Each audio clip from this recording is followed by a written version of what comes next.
Evangelho que escreveu Marcos, capítulo 5, a partir do verso 1.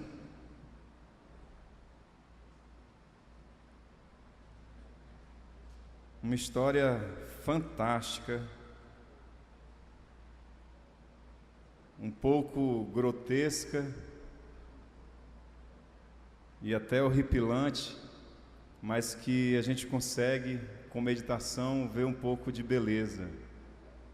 Marcos 5, a partir do verso 1.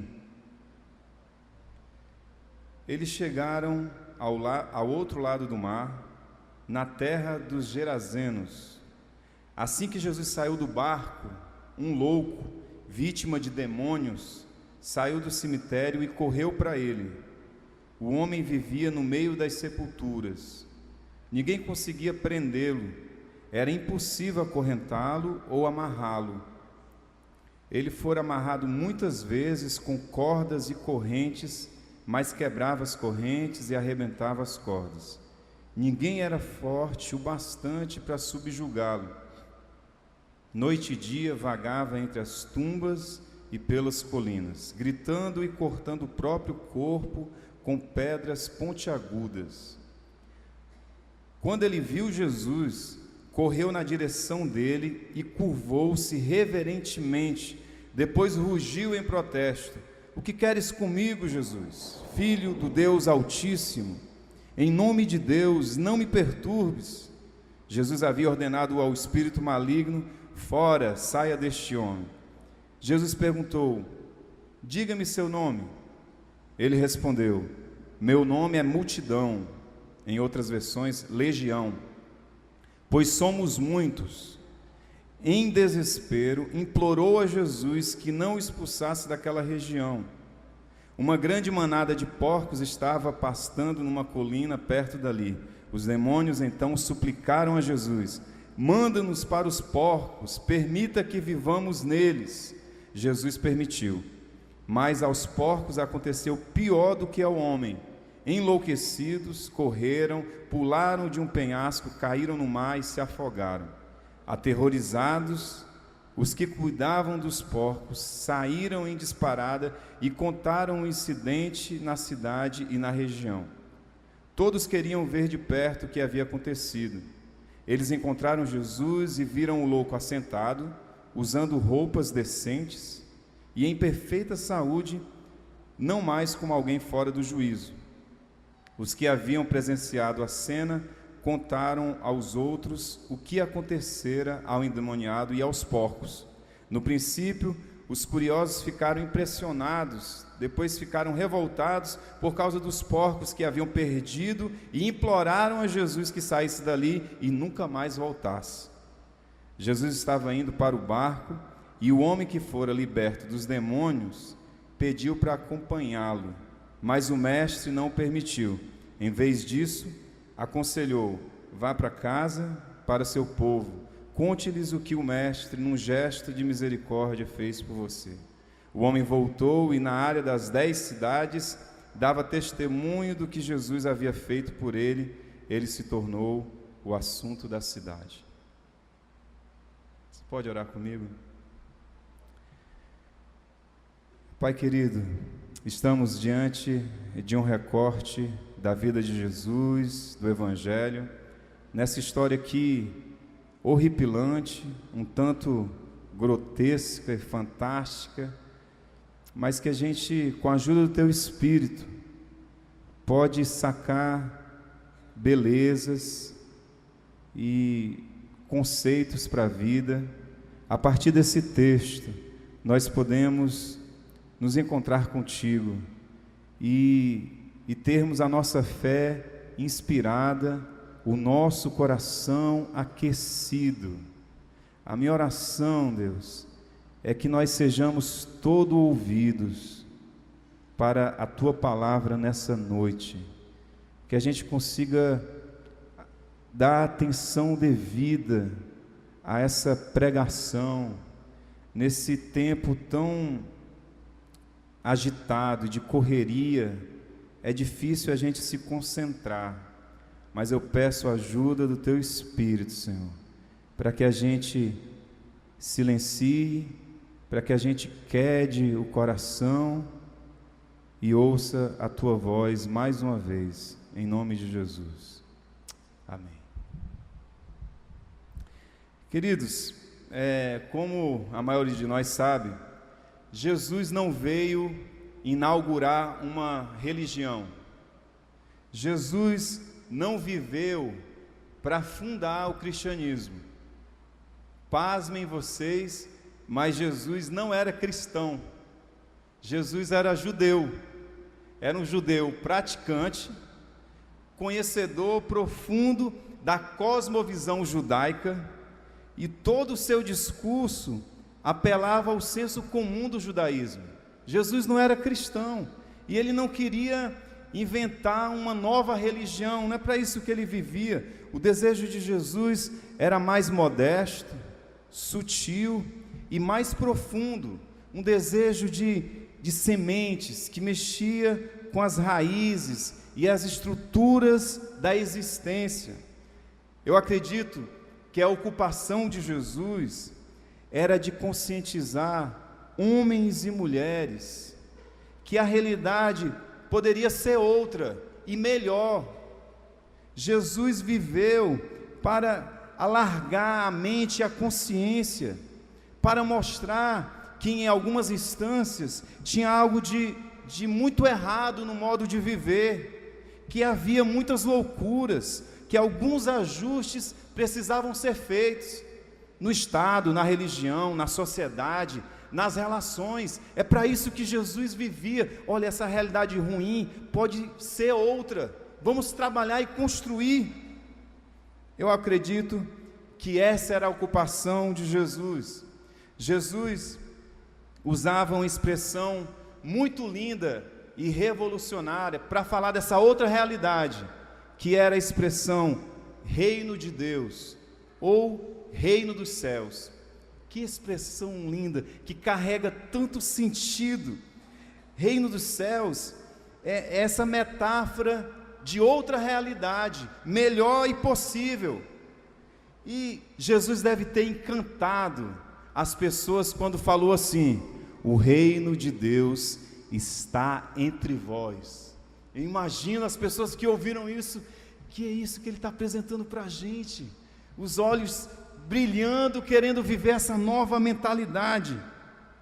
A expressão reino de Deus não significa um lugar geográfico, nem uma realidade já pronta, que Jesus queria empurrar goela abaixo, mas uma realidade construída e em construção, uma realidade inventada a partir da fé. Reino de Deus seria uma maquete da fé, um sonho e um desejo. Jesus poderia ter cantado aquela canção da Marisa Monte, Vilarejo, que eu amo. Para mim é uma metáfora de o reino de Deus está entre vós. Olha o que diz a letra: há um vilarejo ali, onde areja um vento bom. Na varanda, quem descansa vê o horizonte deitar no chão. Para acalmar o coração, lá o mundo tem razão. Terra de heróis, lares de mãe, paraíso se mudou para lá. Por cima das casas cal, frutas em qualquer quintal, peitos fartos, filhos fortes, sonhos semeando um mundo real. Toda a gente cabe lá, Palestina, Xangri-Lá. Vem andar e voa. Lá o tempo espera, lá é primavera. Portas e janelas ficam sempre abertas para a sorte entrar.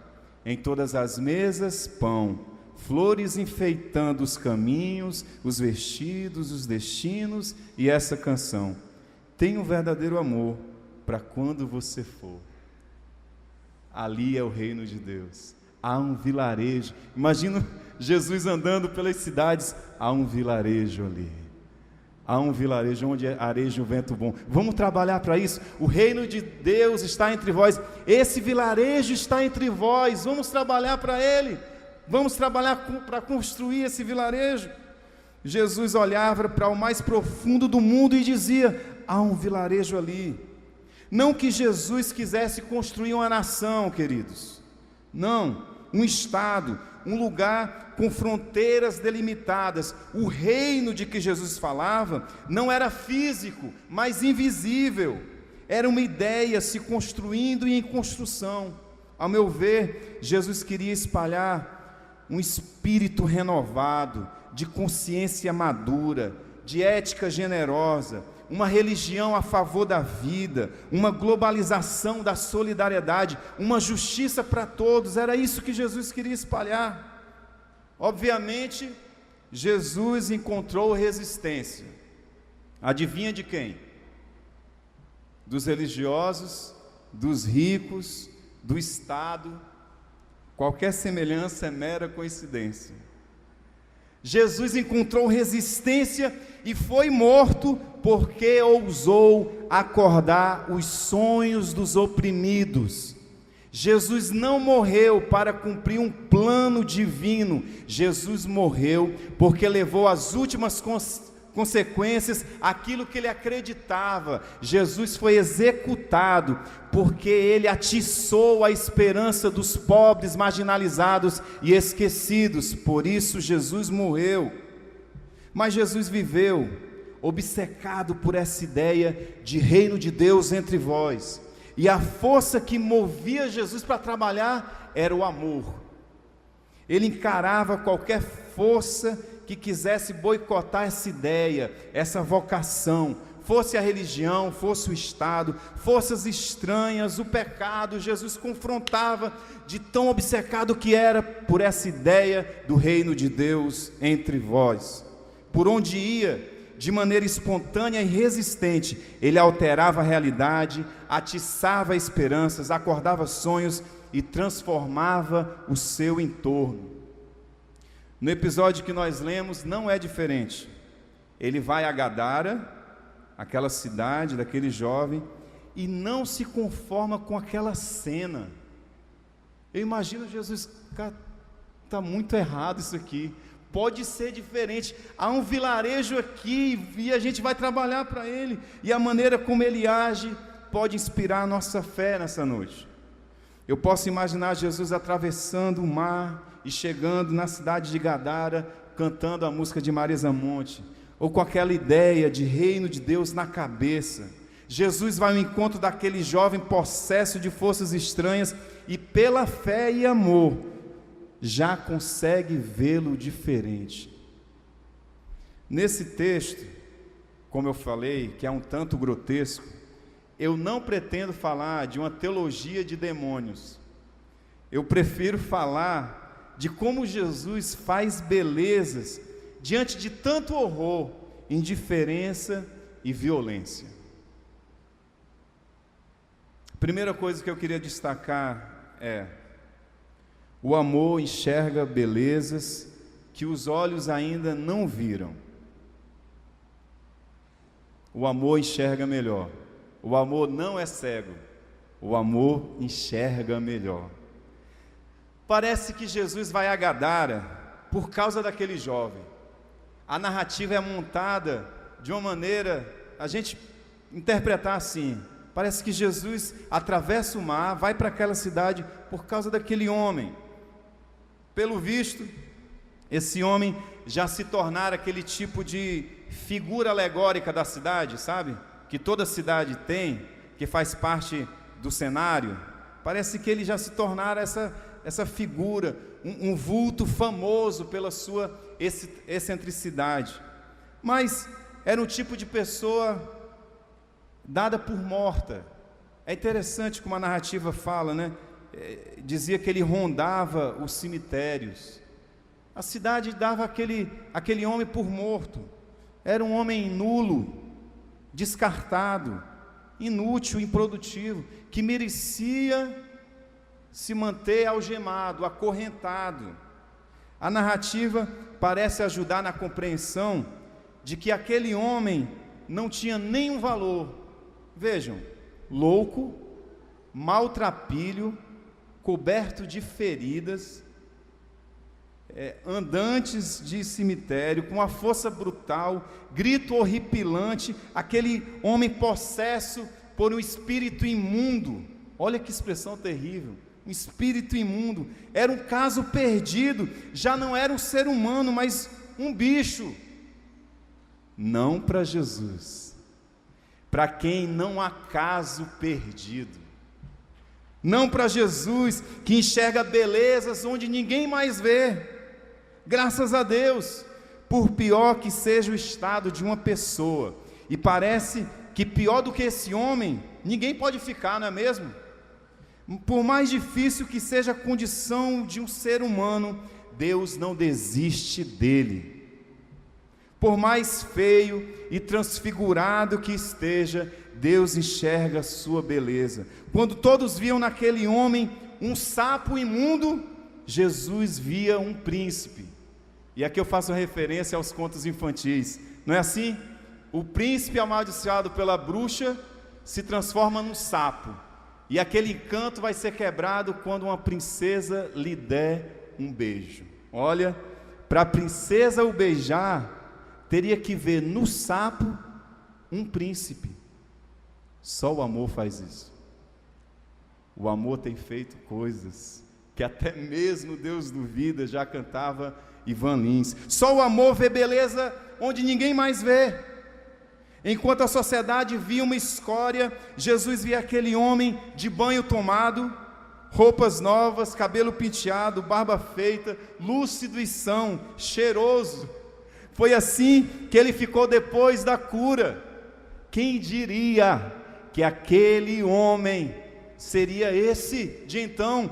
Quem diria? Jesus consegue já ver aquele homem desse jeito. Quem diria que aquele monstro é esse sujeito pacato? Quem diria que aquela fera é esse doce de pessoa? Jesus diria, Jesus enxergou. Pode haver até pessoas indesejadas por nós, mas por Deus nunca.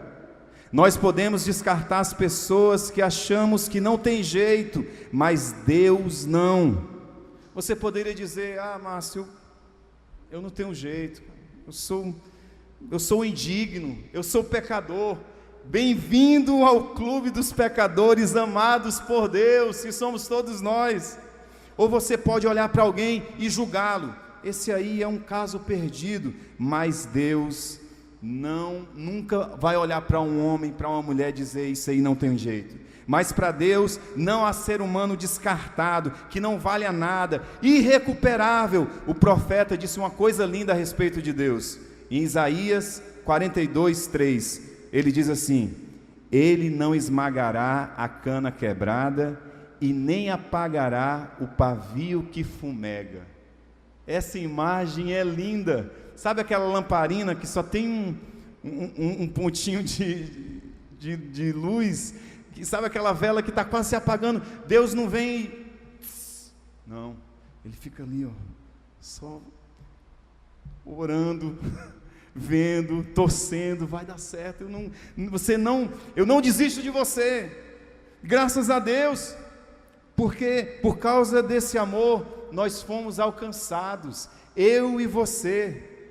Quantos testemunhos nós conhecemos de gente que a família já havia virado as costas, o Estado desistido, a sociedade havia descartado, mas conheceu a Cristo e teve a vida transformada, tudo se fez novo. Esse é o poder do amor de Deus.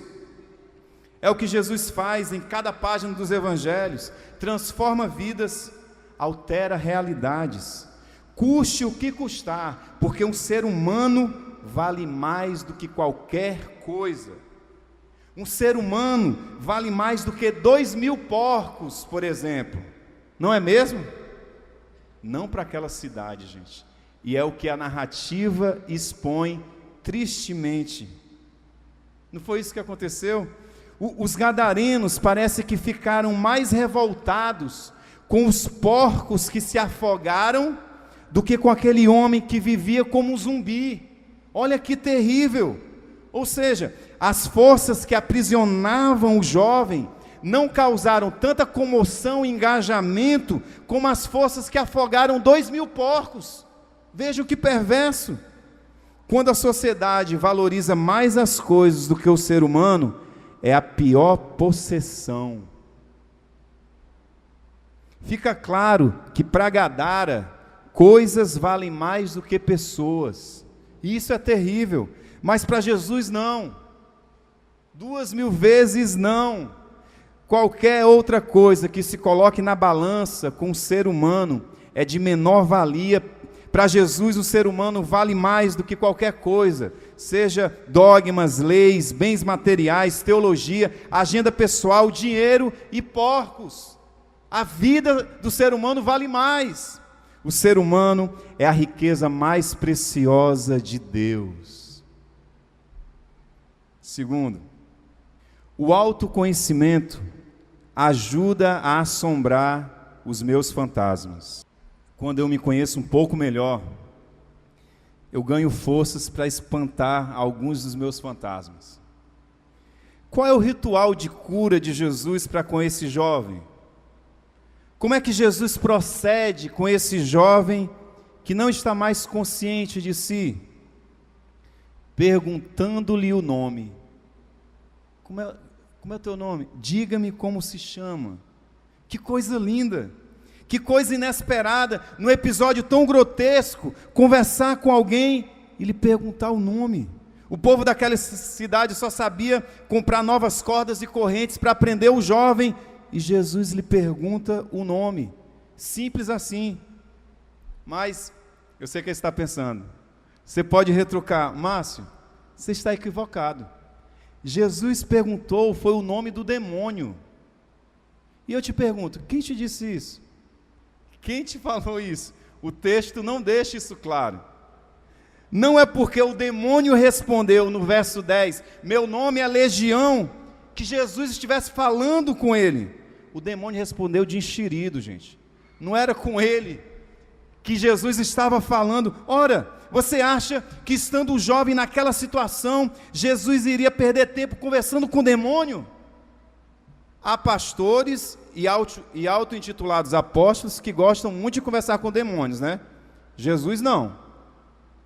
Eu prefiro acreditar que Jesus estava conversando com aquele jovem.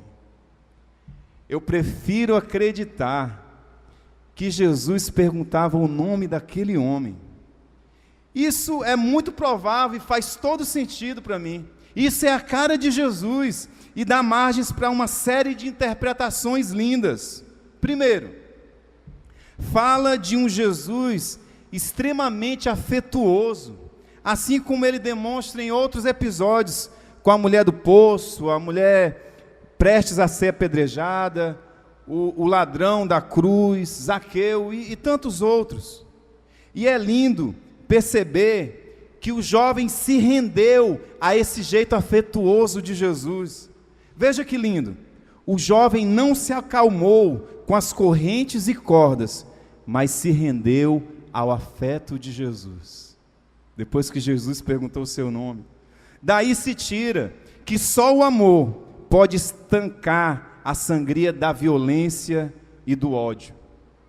Mas o fato de Jesus ter perguntado o nome do jovem é mais importante ainda. Sabe por quê?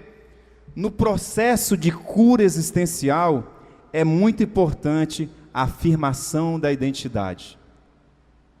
Quem sou eu? Quem é essa entidade que me habita? O que eu já reuni de ideias, de compreensão da vida? Quais as minhas emoções, os meus sentimentos? Quais os meus traumas e as minhas conquistas? O autoconhecimento é muito importante na cura da alma. O nome pessoal de alguém não é apenas um nome, não é só uma palavra, não é uma junção de letras apenas. O nome de alguém é toda uma história, carrega afetos, imagens, sons, cores. Repetir o próprio nome é se reconciliar com a própria história, é trazer à tona a própria vida em toda a sua complexidade. É muito rico esse exercício, porque terapêutico. É quando eu organizo as minhas emoções e sentimentos, dou conta de quem eu sou e posso reorientar os meus próximos passos. Quando Jesus pergunta o nome daquele homem, é como se Jesus estivesse pedindo ao homem para aparecer, sabe? Ressurgir. Qual o teu nome? Chamando o homem para a vida, acordando aquele jovem para a existência e insistindo que ele assuma o protagonismo da sua vida. Para você ter uma ideia dessa força, deixa eu usar uma ilustração. Quem já passou aqui por uma cirurgia, sabe que quando a enfermeira vai aplicar anestesia, ela fica conversando com a gente, né? Pergunta, qual o seu nome? Onde é que você mora? Até a gente não... meu nome é... Aí dorme, opa, a anestesia deu certo. Vai lá, doutor. E para voltar, depois da cirurgia, o que é que ela faz? Seu Márcio, tá tudo bem? Gente, o nome pessoal é o primeiro comando que mantém a gente em vigília, que mantém a gente vivo e acordado. É o primeiro afeto, o nome Márcio, vai acordar o filho, Igor, vamos para a escola. É o primeiro comando, é isso que Jesus faz com esse homem no âmbito existencial. Em outras palavras, ele diz, aparece, cara, não deixe que outras forças escrevam seu destino, não viva as expectativas do outro, toma as rédeas da sua vida, assuma a direção e as responsabilidades. Qual é o seu nome? Que coisa, né? E a gente pensava que era só uma conversa. Qual é o teu nome? A espiritualidade não é apenas uma atividade para conhecermos os mistérios de Deus, mas é também um exercício de autoconhecimento, se dar conta de meus talentos e fragilidades, sombras e luzes, vícios e virtudes. Uma espiritualidade boa há de fazer isso, colocar-nos nesse exercício de autoconhecimento. Cada vez que eu me conheço melhor, mais apto eu fico para enfrentar os meus monstros e escrever os próximos capítulos da minha história. É Jesus quem chama, aparece Márcio. Qual é o seu nome, João? Lembra da sua história, Maria? Acorda, Chico, pega com unhas e dentes o livro da sua vida, José. É Jesus que chama para a vida e chama pelo nome. Para assumir o protagonismo da minha vida, eu vou precisar saber quem eu sou. E como eu não sou perfeito, eu vou precisar me reconciliar com a minha história, que tem coisas bonitas e feias. Eu preciso me reconciliar, poxa, isso sou eu. Tudo que eu errei, tudo que eu acertei, isso sou eu hoje. E reorganizar a minha cabeça e seguir em frente.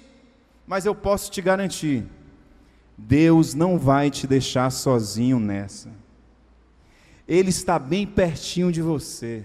Aliás, a Bíblia diz uma coisa linda. Diz assim, que o seu nome está escrito nas palmas das mãos de Deus. Ele já sabe quem você é, mas pergunta ao seu ouvido, como se chama? Porque Deus sabe que o seu nome tem uma força incrível para espantar qualquer monstro que lhe impeça de viver. Por último, para sermos curados da loucura da vida, não basta Deus, é necessária a companhia de um semelhante. Para sermos curados de nossas enfermidades da alma, Jesus parece sugerir que além de Deus, nós precisamos do nosso semelhante. Por que é que eu digo isso? Ao final da história, o jovem chega para Jesus todo entusiasmado e agradecido e expressa o desejo de segui-lo. O que é que Jesus faz? Dá um fora nele. Ele diz, não, vai para a tua casa, vai para o teu povo. Olha que sensibilidade é de Jesus. Jesus não permitiu que o jovem, que ainda estava no processo de cura, o seguisse, mas lhe pediu, vai para casa. Vai para o teu povo.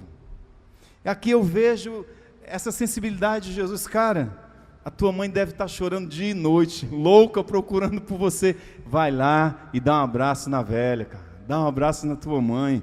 Jesus sente que naquele momento o jovem precisa de um lar. Não precisa mais de Jesus. nesse sentido. Não, você não precisa ficar me seguindo, você precisa da tua mãe, do teu pai, dos teus irmãos, do povo ali ao redor, da cultura ali que vocês construíram juntos, você precisa disso aí. Eu vejo também um desapego de Jesus por número, sabe?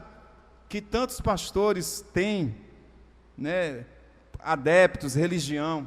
Se fosse eu, né, a igreja precisando crescer, vem jovem, vem, senta aqui, você sabe tocar, sabe cantar, dá aula para a criança, já vamos trabalhar.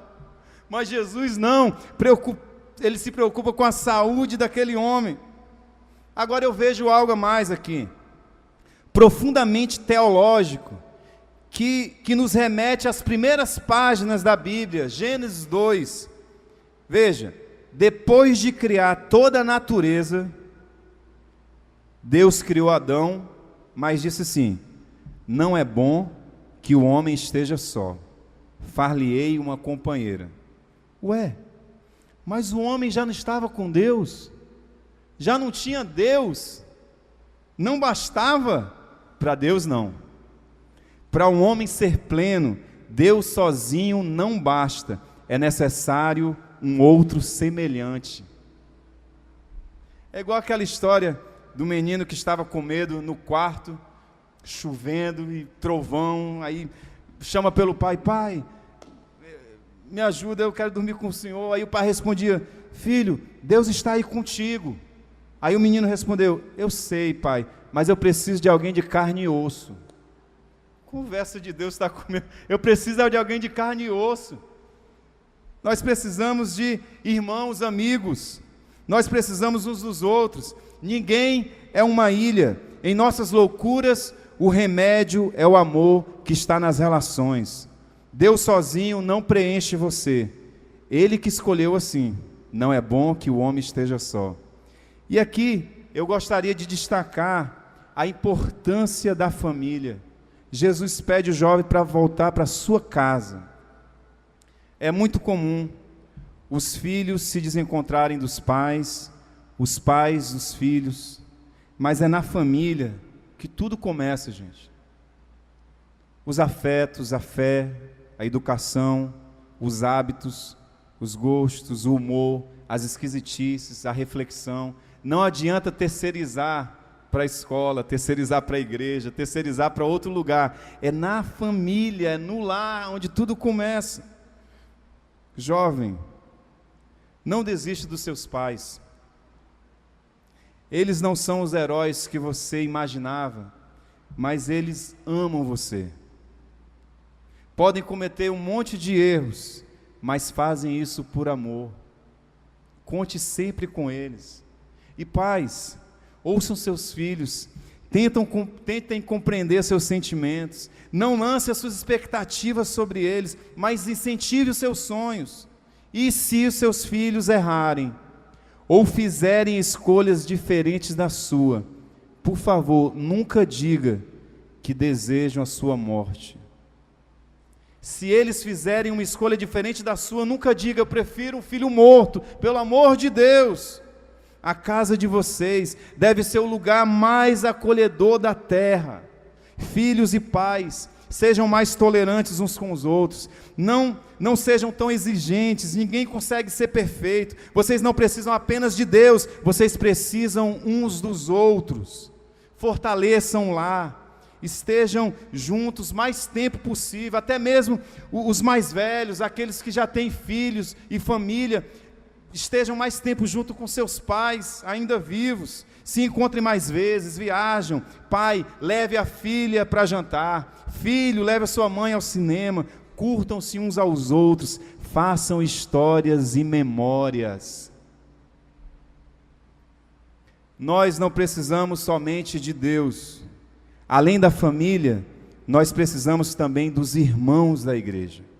Esse lugar, gente, aqui, esse endereço, é super importante para curar as nossas doenças e loucuras. Você precisa desse ambiente de irmãos e amigos. Sabe por que você vem à igreja? Ué, pastor, sou eu que venho, eu sei porque eu venho à igreja. Sabe por que você deve vir à igreja? Você não vem à igreja por causa de Deus. Você pode encontrá-lo na sua casa. no seu quarto. Você vem à igreja por causa do irmão, por causa do amigo, para ver Deus no irmão. Você vem à igreja porque, além de Deus, você precisa das pessoas. Esse lugar é uma casa de sensibilidade, onde nós aprendemos sobre afetos, responsabilidade, cidadania, sobre Deus, sobre nós mesmos, e isso através dos relacionamentos, porque Deus ama você, Ele não quer ver você sozinho. Essa é a palavra que eu queria trazer para vocês nessa noite. Fiquem em pé comigo, em nome de Jesus.